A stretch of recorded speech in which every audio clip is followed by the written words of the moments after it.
really good acceleration from the V8.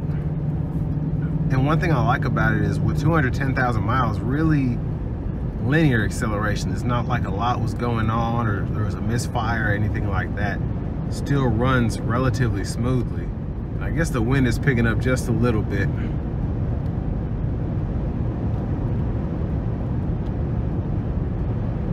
There's a cruise control there.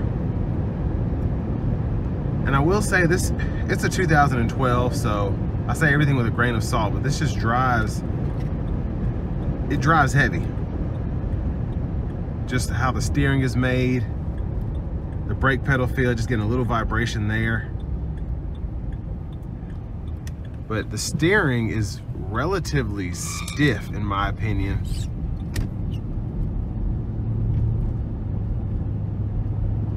So that could go one of two ways.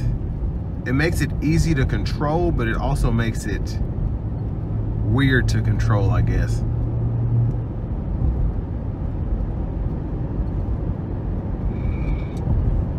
It's a very weird feel from what I'm used to.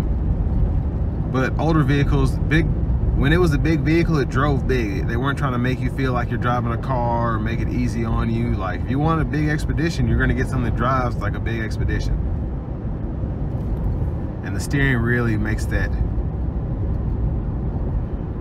pretty obvious. But overall ride quality, which I would hope is really good. Relatively bouncy, but still comfortable. And the 6-speed was always a pretty decent transmission, especially in the Ford SUVs around this time. So, I mean, the shifts were nothing crazy, but they got the job done. And I did not mention, I always forget because the shifter's on the floor in this, but the tow haul mode is on the left side of the shifter. You just hit that little button down there. Yeah, the steering is almost like not consistent in my opinion. As you hit certain dips in the road, all of a sudden the steering feels kind of strange. But I mean, this one's driving straight, which is good. Just with it being such a big vehicle, kind of like driving a Hummer, you got to make sure you have your both hands on the wheel the whole time, because any bump or groove or imperfection in the road could send you going the opposite direction. And in especially a larger vehicle, you have a lot less time to react than if this was happening in a Honda Civic or something. But I do like, once you get used to having the controls up here for your gauge, the middle part there, really easy to use, just info for all your important stuff. So I can see how close I am to empty.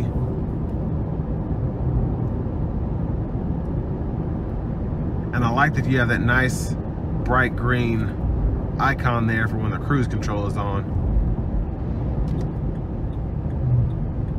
And I think I forgot to mention the wiper blades. To turn your rear wiper fluid on, there's this here, you turn that either all the way back or all the way up. And then for your front wiper fluid,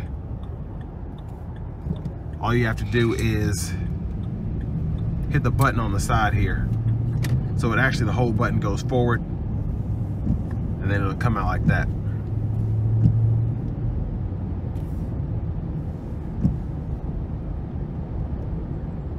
But I mean, all in all, you can get, I mean, it's 210,000 miles on this Expedition, which is pretty, so it's not gonna be super expensive, no matter what the car market is doing.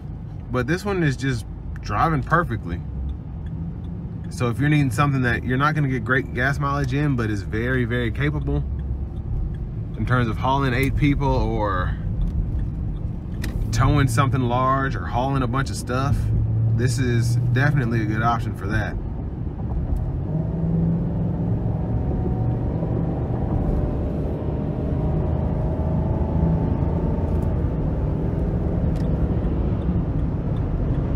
We're going to get over here,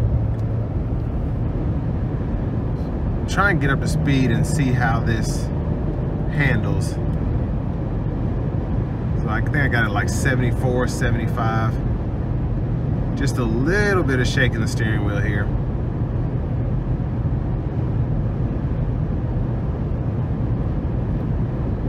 And pretty prevalent wind noise. But it's not necessarily getting in the cabin, it's just really, I can feel it kind of being deadened a little bit, but relatively loud compared to vehicles on the road today. And then I do like that you have the blind spot mirrors in both windows there. That helps a lot, especially if you're going to be towing something. And you don't have tow mirrors, so light towing, if you're towing something long, get tow mirrors put on, but it's nice to have these.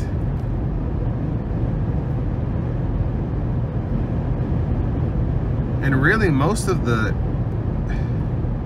action is coming from the steering wheel in terms of the vehicle's dynamics coming down the interstate, but the ride itself is really good,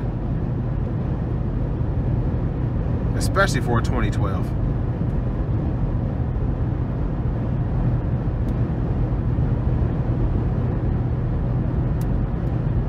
And for the money, I definitely would recommend taking a look at this if you're wanting something that,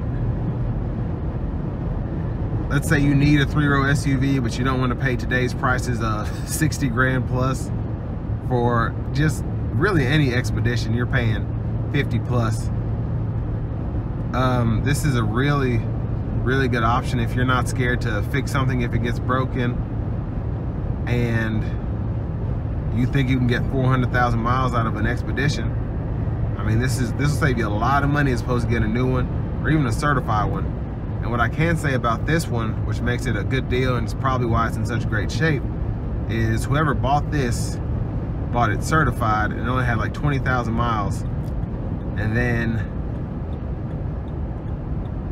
they got up to 210,000. So really, really good maintenance record, it seemed like. But like I said, for a 2012 SUV with this kind of mileage, definitely in really good shape, and it's driving just fine. So with all that being said, this will bring me to the end of my review of the 2012 Ford Expedition XLT.